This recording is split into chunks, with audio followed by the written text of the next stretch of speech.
بہت شکریہ جی. جہاں تک اقدامات کا تعلق ہے اپنے اینڈ پہ تو ہم یہی کر سکتے ہیں اور اس کو مزید بہتری لا سکتے ہیں کہ سفارتی سطح پر اس مسئلے کو ہر جگہ اجاگر کرتے رہے, کیونکہ ہمارا کیس بہت سٹرانگ ہے. ہمارا کیس انصاف پر مبنی ہے اور قانون پر مبنی ہے, بین الاقوامی قوانین کے مطابق ہے, اقوام متحدہ کی سیکیورٹی کاؤنسلز کی قراردادوں کے مطابق ہے. ہمیں اپنا کیس کو نئے سرے سے بلڈ نہیں کرنا. ہمارے پاس ثبوت ہیں ہندوستان کے مظالم کے, ہم ڈوزرز ان سے شیئر بھی کرتے رہتے ہیں. As a policy Kashmir Pakistan کی خارجہ پالیسی کا ایک کارنر سٹون ہے, ایک امپورٹنٹ پلر ہے ہمیشہ سے.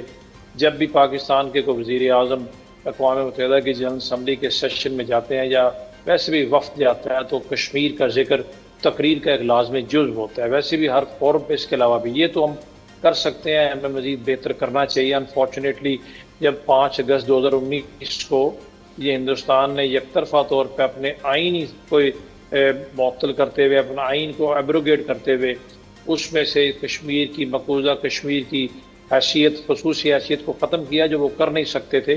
اس وقت ہماری جو حکومت تھی میرے نظر میں انہوں نے اس وقت بہت اس کا ایک سٹرانگ رد عمل نہیں دیا. میں یہ نہیں کہتا کہ رد عمل کے طور پہ ہندوستان پہ چڑھ دوڑتے. سفارتی سطح پر اس وقت ہم نے علامتی احتجاج پہ زیادہ توجہ دی اور اس وجہ سے وہ وقت ایسا تھا کہ دیکھیں جب لوہا گرم ہوتا ہے تو چوٹ لگانے سے آپ اس کی ساخت, اس کی شناخت, اس کی شیپ بدل سکتے ہیں.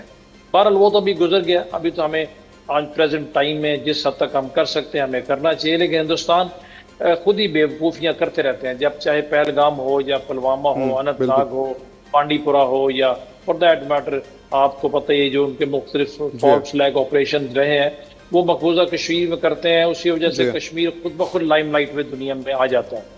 ڈاکٹر صاحب آگے بالکل ٹھیک بات کر رہے تھے. طاقتوروں کی دنیا میں انٹرنیشنل لیول پہ قوانین کی پاسداری کبھی بھی نہیں ہوتی. اقوام متحدہ کبھی بھی اتنا مؤثر نہیں رہا.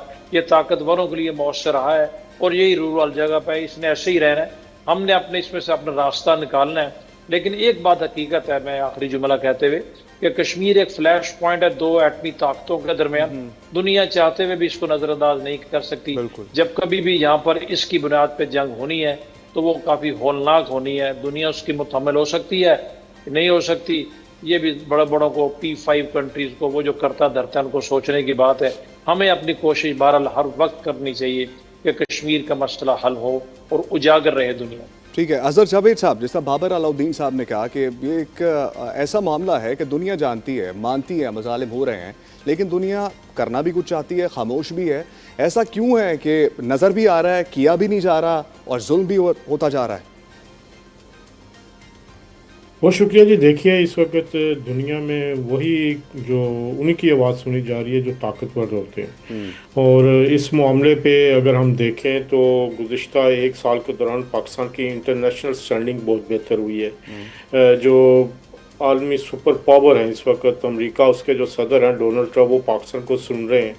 پاکستان کے فیلڈ مارشل سید عاصم منیر سے اور وزیر اعظم شہباز شریف کی وہ تعریف بھی کرتے ہیں. اور جو پاکستان نے پیس پروسیس میں کردار ادا کیا ہے اس کی وجہ سے پاکستان کو امریکہ کا آپ کہہ سکتے ہیں کہ ایک اعتماد بھی حاصل ہوا ہے. تو اس ساری چیزوں میں جو اب معاملہ یہ ہے کہ پاکستان کی رینکنگ بہتر ہونے سے, پاکستان کی پوزیشن بہتر ہونے سے اب پاکستان بہتر طریقے سے کشمیر کے مسئلے کو اقوام عالم کے سامنے رکھ سکتا ہے. اور اس کے لیے بہترین ذریعہ ڈونلڈ ٹرمپ ہے.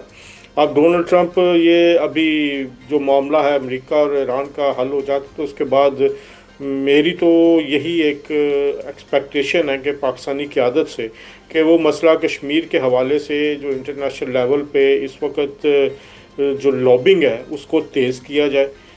کافی عرصہ ہو گیا ابھی دیکھنے میں نہیں آیا کہ کسی قسم کی کوئی انٹرنیشنل ڈیلیگیشن گئے ہوں یا انٹرنیشنلی کسی فورم پہ اس کو زیادہ اجاگر کرنے کی کوشش کی گئی. ہاں, سال کے سال اقوام متحدہ کی جو سلامتی کونسل ہے اس کے اجلاس میں پاکستانی وزیر اعظم ضرور اس پہ بات کرتے ہیں. لیکن بات کیا ہے کہ بات آپ کو کنٹینیوس لابنگ کی ہے. آپ کو کنٹینیوسلی لوگوں کو احساس دلانا ہوتا ہے, بات کرنی ہوتی ہے.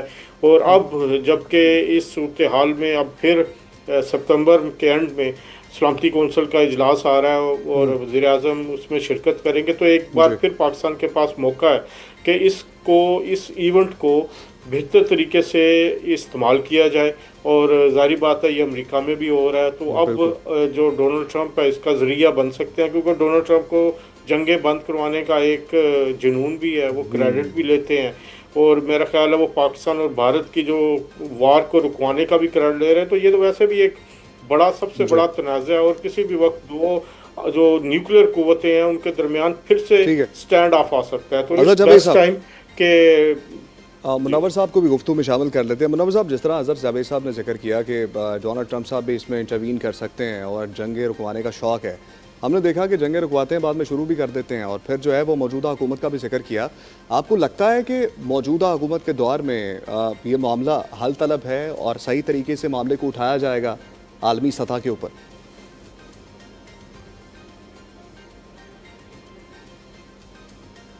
میں یہ سمجھتا ہوں کہ جب تک انڈیا پہ بہت زیادہ پریشر بلٹ نہیں ہوگا وہ بات چیت کی میز کے اوپر کبھی نہیں آئیں گے.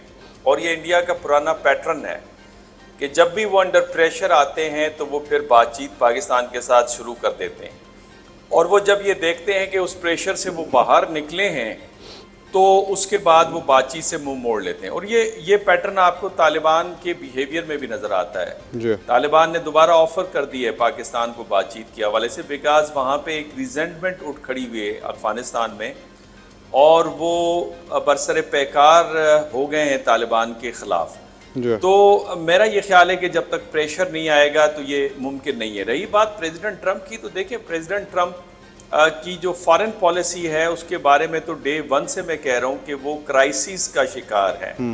اور کرائسس کا اس لیے شکار ہے کہ جتنے پالیسی میکنگ پروسیسز ہیں امریکہ میں اسے اگنور کر دیا گیا ہے. جتنے فلٹرز ہیں ان دا فارم آف ایڈوائزرز, جو پروفیشنل ریٹائرڈ آفیسرز ہوتے ہیں, انہیں بھی ایلیمینیٹ کر دیا گیا ہے. تو لہٰذا اس وقت کنفیوژن کا شکار ہیں کہ ان کی پالیسی کیا ہونی چاہیے, چاہے وہ ایران کے حوالے سے ہو, یوکرین کے حوالے سے ہو, گرین لینڈ کے حوالے سے ہو, اور ورلڈ آرڈر یا اقوام متحدہ کے حوالے سے ہو. مثال کے طور پہ مارکو روبیو صاحب پہلے فرماتے ہیں اقوام متحدہ ارریلیونٹ ادارہ ہے, اور 2 ہفتے پیچھے انہوں نے ایک اسٹیٹمنٹ دی جس پہ انہوں نے کہا کہ اب اقوام متحدہ کا یہ ٹیسٹنگ ٹائم ہے کہ وہ ایران کو کس طرح سے روکتا ہے کہ انٹرنیشنل واٹر ویز جو ہیں ان کو کھلا رکھا جائے. تو ان کے اسٹیٹمنٹس کے اندر بہت سارے آپ کو تضاد نظر آتے ہیں. اس کے ساتھ میں یہ بھی سمجھتا ہوں کہ اس وقت امریکہ کے اندر جو ٹیم موجود ہے پالیسی میکنگ کے اندر, نہ وہ پراپر ایکسپیرینس لوگ ہیں, نہ وہ ڈپلومیٹس ہیں, وہ زیادہ تر بزنس مین ہیں. مثال کے طور پہ پیٹ ہیکسٹ کی ابھی تھوڑی دیر پہلے خبر آئی ہے کہ نیوکلر ڈاکٹرائن کو وہ ریوائز کرنے جا رہے ہیں. اس کا مطلب یہ کہ ریجنل وارز کے کیس کے اندر وہ ٹیکنیکل نیوکلر ویپنز استعمال کریں گے. وہ نام لے رہے ہیں چائنا اور رشیا کا, لیکن ہم جانتے ہیں کہ یہ چائنا اور رشیا کے خلاف استعمال نہیں ہوں گے. تو ایک کنفیوژن ہے, اور اس کی ایک مثال یہ بھی ہے کہ پینٹاگون نے 2 دن پہلے اپنی ملٹری بیسز کو ایک مراسلہ بھیجا کہ انوویٹو آئیڈیاز ہمارے ساتھ شیئر کریں کہ ایران کو کس طرح پنش کریں. تو یہ وہ سارے ایویڈنسز ہیں جس سے یہ بات واضح ہوتی ہے کہ ان کے ہاں کنفیوژن ہے. ایون پاکستان کے حوالے سے بہت کنفیوژن ہے. ایک طرف وہ کہتے ہیں ہم پاکستان کے ساتھ کھڑے ہیں دہشت گردی کے خلاف.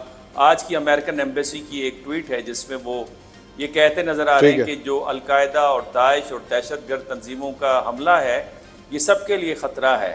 لیکن دوسری طرف وہ ازبکستان کو, طالبان کو بیل آؤٹ کرنے کے لیے پریشرائز کرتے ہیں کہ ان کے ہاں ٹریڈ اینڈ انویسٹمنٹ کریں. تو یہ بہت ساری کنٹراڈکشنز آپ کو نظر آ رہی ہیں. تو میرا یہی خیال ہے کہ آپ کو اپنے ریجنل جو میکنزم ہے اس پہ فوکس کرنا ہوگا. ریجنل میکنزم پہ فوکس کرنا ہوگا. منور صاحب ساتھ رہیے, وحید صاحب ہمارے ساتھ موجود ہیں اور بابر علاء الدین صاحب ہمارے ساتھ موجود ہیں. جس دہشت گردی کا ذکر کیا منور حسین صاحب نے کہ پاکستان میں پھیلتی جا رہی ہے, تانے بانے اس کے افغانستان سے ملتے ہیں اور پھر بھارت پراکسیز کے ذریعے کام پاکستان میں کرواتا ہے, اس پر بات کریں گے بریک کے بعد. Stay with us.